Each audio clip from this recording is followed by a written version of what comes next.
Alright, I got another snowblower case study for us here. This one is an Ariens ST824, and the customer complaint is that it doesn't idle and sometimes doesn't seem to run very well.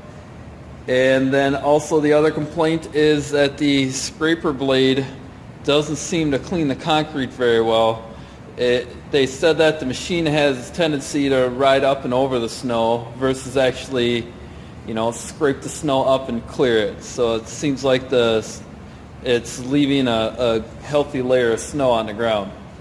So I thought I'd start out by giving it a walk around, like how I do when they bring them in, kind of start assessing them, and I'm just going to point out things that I see. The only thing that I've done to this so far is pre-remove the belt cover and the drivetrain cover to make the walk around and look over a little bit quicker here. So if we take a look, I will observe the scraper blade. It looks like it's slightly uneven in wear, and see if I can set you guys flat. You'll notice that it's not that I'm holding you guys crooked, but the snowblower does seem to lean to one side a little bit. If I push down on it, see that it leans, but if I push on this side, it doesn't move quite the same. So I did notice that. Come around to this side here. The engine looks okay. It looks a little bit rusted, like maybe it didn't get cleaned off after every snow blowing. I'll look at the tire. I usually step on the tire to see how inflated they are. This one's pretty good. Also note that this one is going to have a locking differential on it, so we're going to have a little bit more in the drivetrain area. Fortunately, we're not having any drivetrain concerns. Come over to this side, and you might notice that this guide foot down here, the skid shoe, is worn really thin pretty well. And we'll take you back over to the other side just for contrast. This one, it's worn too, but not nearly to the same degree. So to me that indicates that there's more weight or pressure on this side of the machine, and then the tire may not be visible, but when I press on it, the machine moves a whole lot more, and it definitely feels like this tire is a lot less inflated than the other tire, which would explain more weight being on this skid shoe here. And so then what I do is I come around, I'm going to set you guys down here, is I come over to the handles and I just kind of pick the machine up and I see if the axles drop a lot, or see if I can see any play in the axle bearing as I load and unload the axle to see how much it might move a little bit. And these ones, they're pretty well worn, but they're not too bad overall. Okay, so I don't think that our issue is going to be with an axle. Let me go ahead now and put the machine up, and we'll take a quick look at the drivetrain here.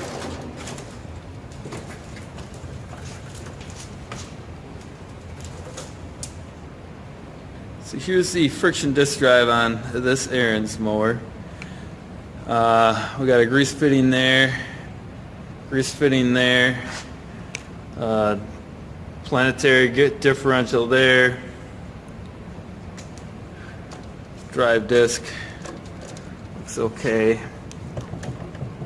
wheel bearings are for the most part okay. There's another grease fitting on the wheel here, another grease fitting there. So we'll have a few more grease fittings.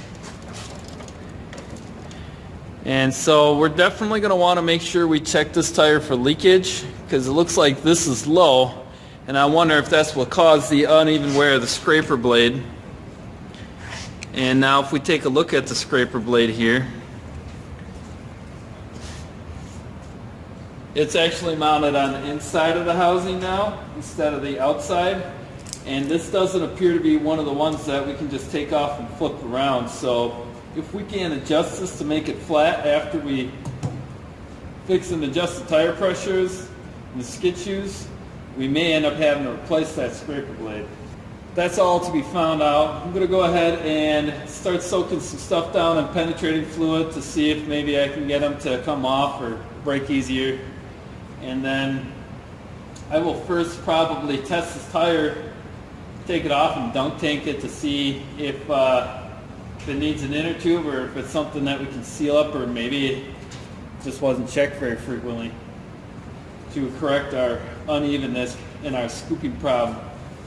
One other thing I do want to note is that, not something I can really show you in the video, but I'll try, is that when I'm going to push this, it doesn't seem to take a whole lot of effort to get it to tip. Like, it's very rear heavy right now.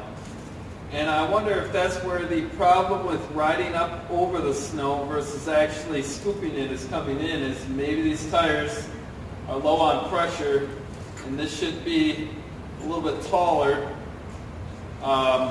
pushing the front scraper down onto the ground a little bit here. It seems like the machine's out of balance, but I'm wondering if it's simply the tire pressure is too low. Of course, we won't be able to really test that out until we have some snow, but that'll be interesting to see as we go here. So let's get you guys set up. Let's see if we can start it. I haven't actually tried to start it, and so I don't know whether this one will start or not. But before I do try to start it, I do want to make sure that we have oil in it.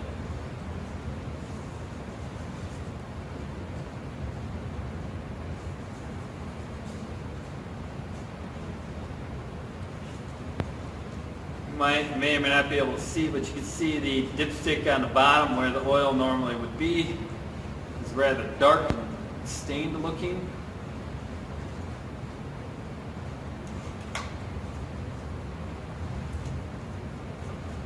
So that could indicate things like an overheating condition.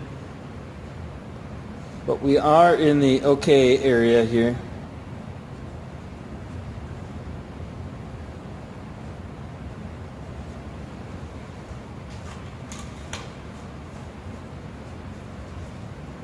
Fuel valve is on, choke is on, throttle is on start, armor, switch is on.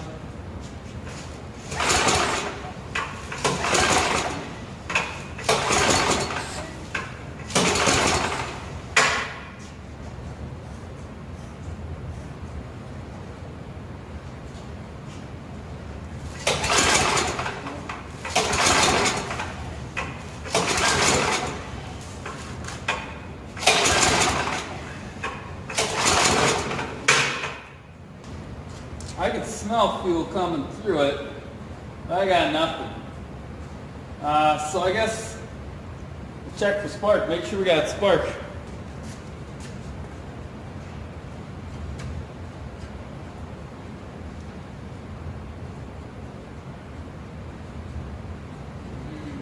kind of rusty, but we'll make it work.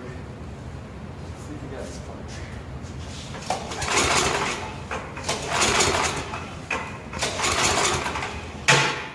Looks like we got plenty of spark at the spark plug wire. So let's take a look at the spark plug itself.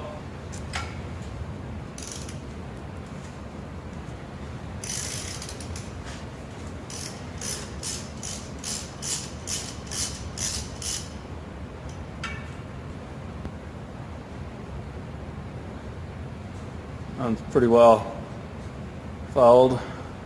See if we can maybe get a new one right away, stick it in there.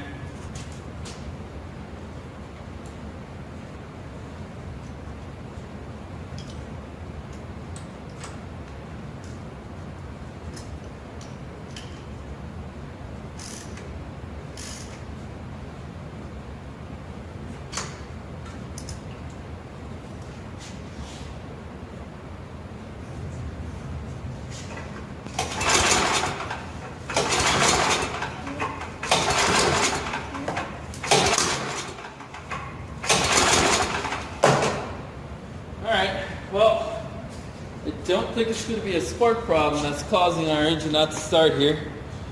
I guess the next thing to do will be to take a look at the fuel system and or check compression, because it doesn't seem to have quite the feel of those compression strokes like the previous one did or other ones do. So I think I want to check that too. So before I do the compression test with the compression tester, I decided I'm going to go ahead. I got some starting fluid here, and I'm going to take the cover off. I'm going to give it some starting fluid and see if it starts on starting fluid. If it starts on starting fluid, then I'm going straight after the carburetor and fuel delivery. If it doesn't seem to want to start on starting fluid, then I'm going to go back and measure compression.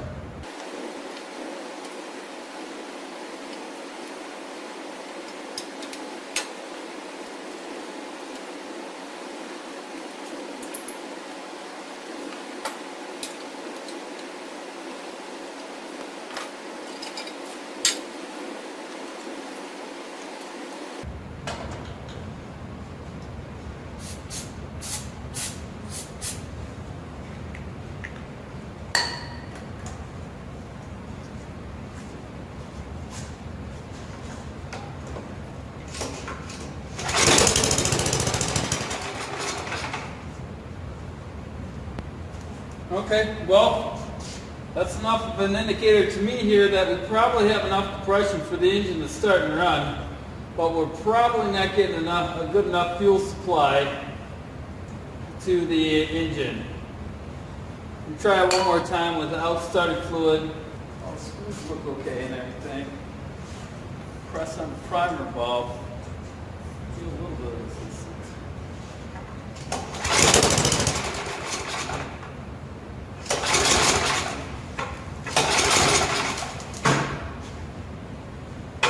Yeah, I guess we're going after that carburetor. So, let me just set you guys up here. We'll have to turn the fuel valve off. Some rags to catch the fuel with.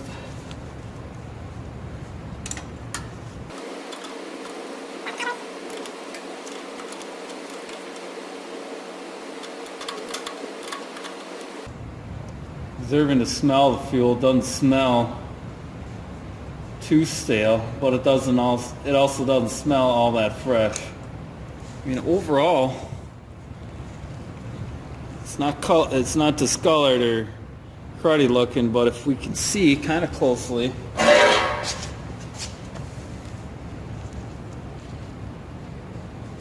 there's some like clearish, whitish goo particles in that non-threaded portion. See those well enough here. And that non-threaded portion of the jet where the idle is, some solid chunks.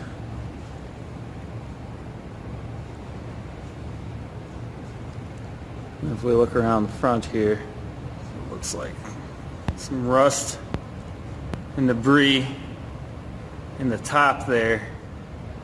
Some foreign material.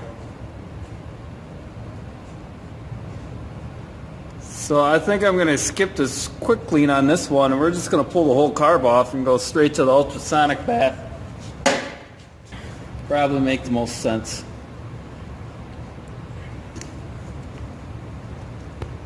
This one's going to come off the same way with probably some T30s. So I'm going to free up the fuel holes on the back side here. Check our linkage. Probably going to turn out a lot like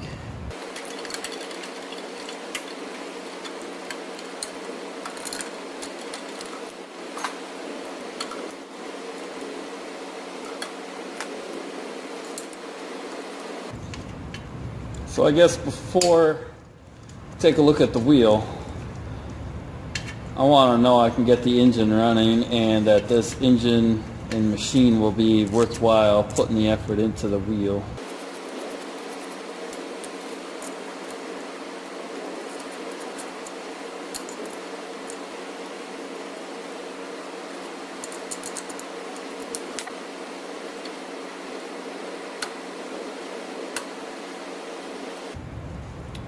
Alright, so here's a carburetor. It's off to the workbench we go.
Let's see, those idle ports look nice and clear and clean.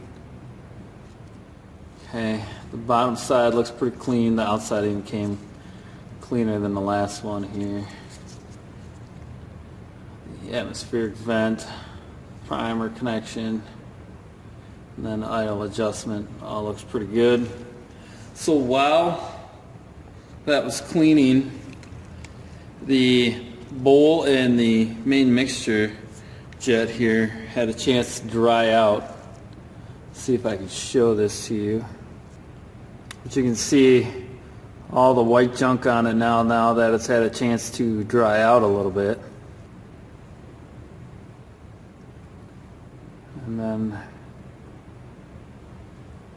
I think right here, I tip my thumb, that's where the hole is supposed to be. I gotta clean this yet, so we'll find out. And then you can see the garbage on the inside. Now that's dried, you can see a little bit easier and how much garbage is in there. So this has to come apart and get cleaned yet. Same thing with the fuel bowl. So we're gonna clean these manually. So let's move you around this way.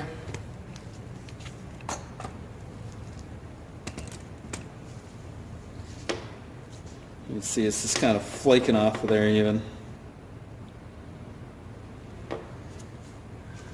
Use some carburetor cleaner, some poking tools, and we'll check and see what our jet settings are, or what our setting of this main mixture screw is here. So I'm going to just count the turns: 1/2, 2/2, just shy of 2.5. or 3/2. So just shy of 1.5 turns out is what the screw is at. So that's what we'll put it back to get started with. See here, the tip of the needle is looking a bit rusty, so probably get some Scotch-Brite pad or something to see if I can clean that up a little bit. A little better. Ideally, we'll probably end up replacing that.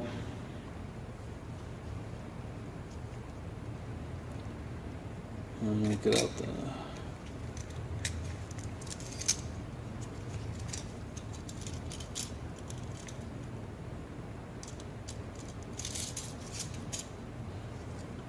start with the skinniest one first to see if I can find it.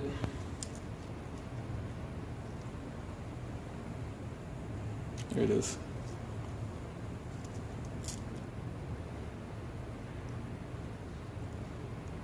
See the hole now.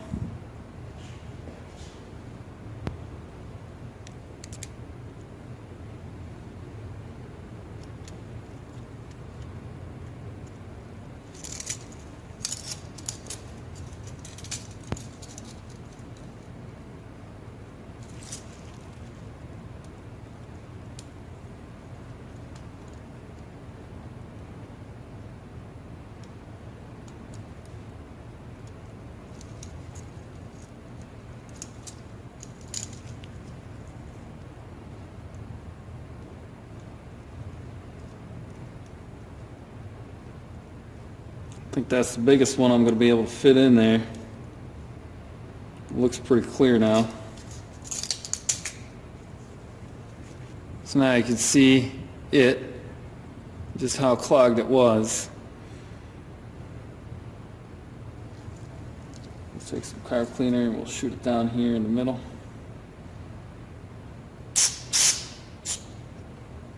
Clean the outside.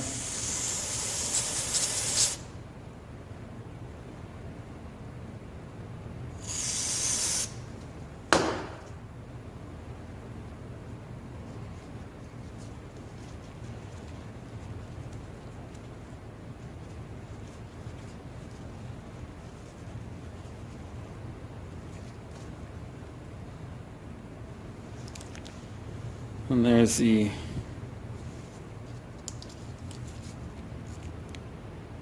inside after spraying it out. And then now you can see the main holes on the bottom, which are pretty large, are free and clear. And then you can see our idle hole there. I'm still going to blow it out with the compressed air just to make sure that everything is clean and clear. This looks a whole lot better. Okay, so we'll put seal and washer back.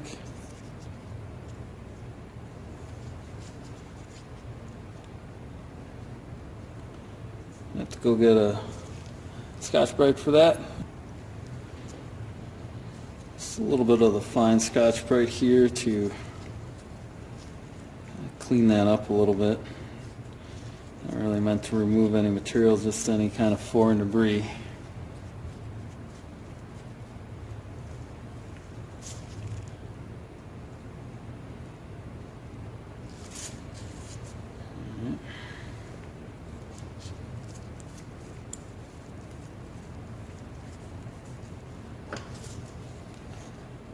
This into full seat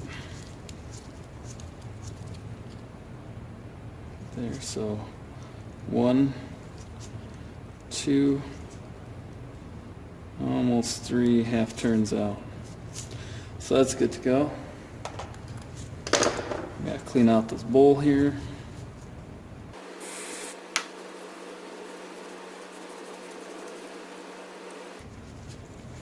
Clean out the outside so that while I'm handling the carburetor and reassembling it, I'm not transferring dirt from the outside of the carburetor parts to the inside.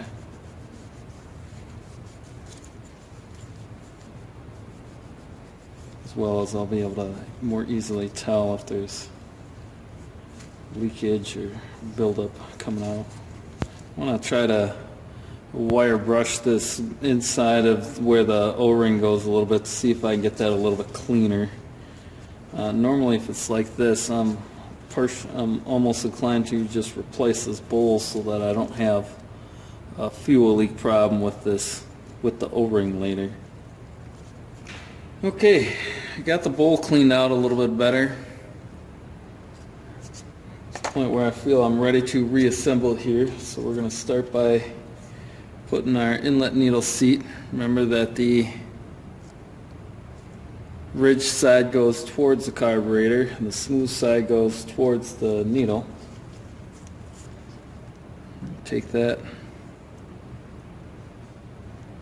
I'm going to get that pushed all the way down until it fully seats in the bottom of the carburetor body.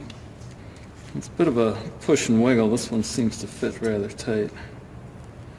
We want to make sure it goes in straight too.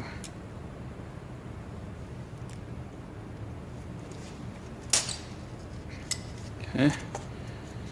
And we got our needle and our float. certain that the open end of the clip is facing the choke side of the carburetor.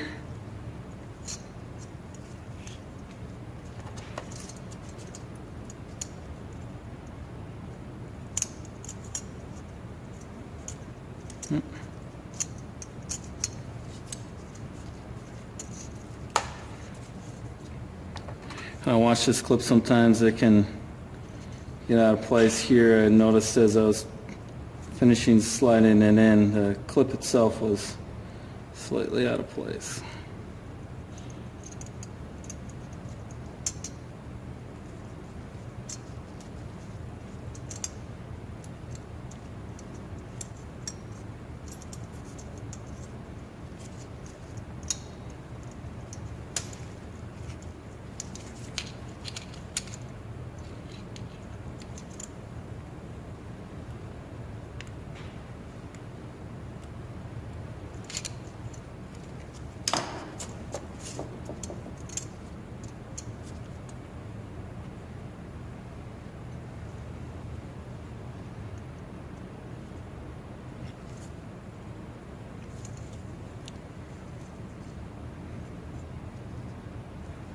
Oh dear.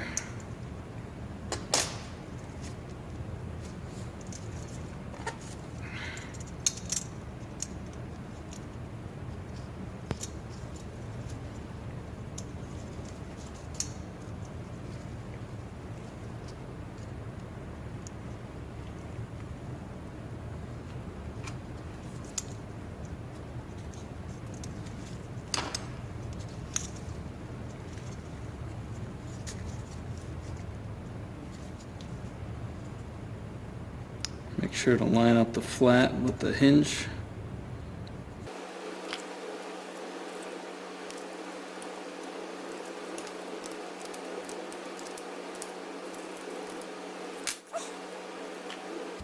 Little mixture screw next.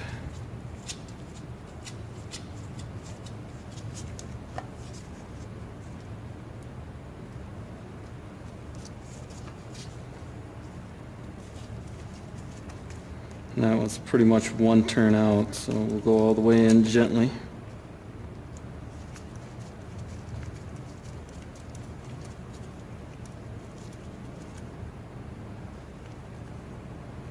Just right there. We'll go 1, 2 turns out.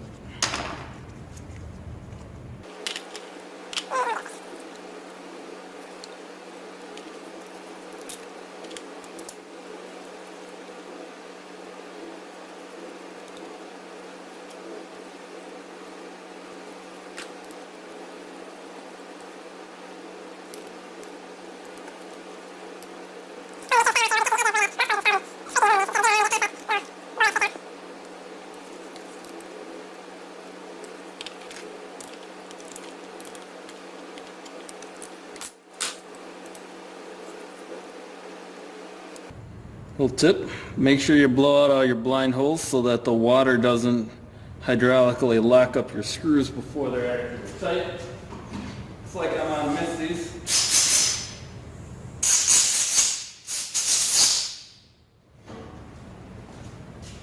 Then you don't want any corrosion getting in there.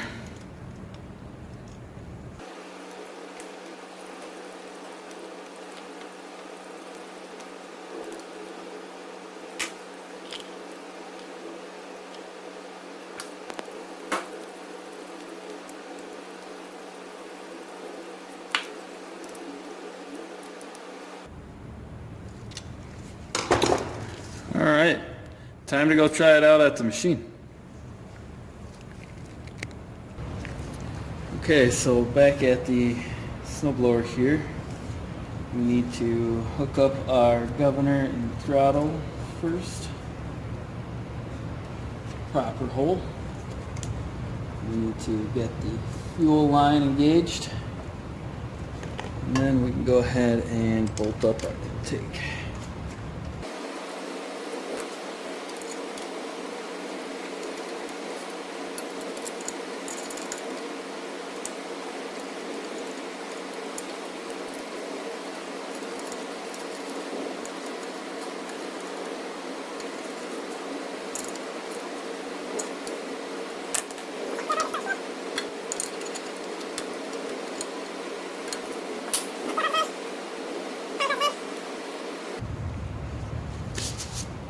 Turn the gas on, make sure it holds fuel.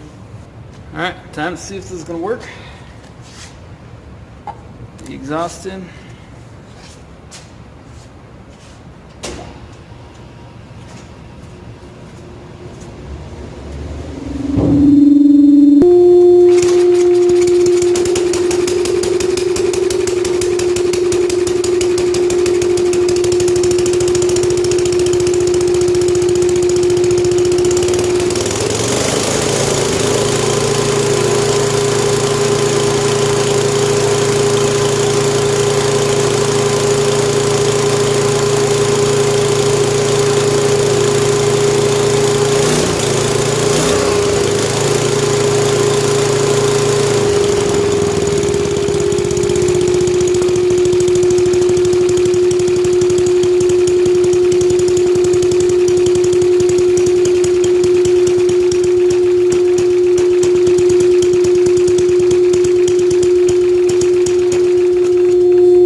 Well, I must have just the right length of hose.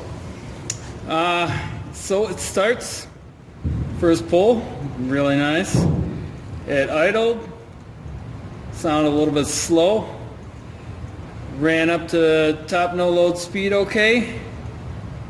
So I think we now have a clean carburetor.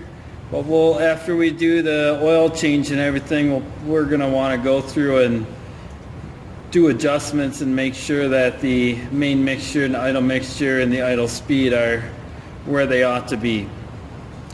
But now we know that at least it's worth putting in the effort into fixing the rest of the machine, and we're going to have an engine that's going to start and run on us. So let's go back and take a look at that wheel.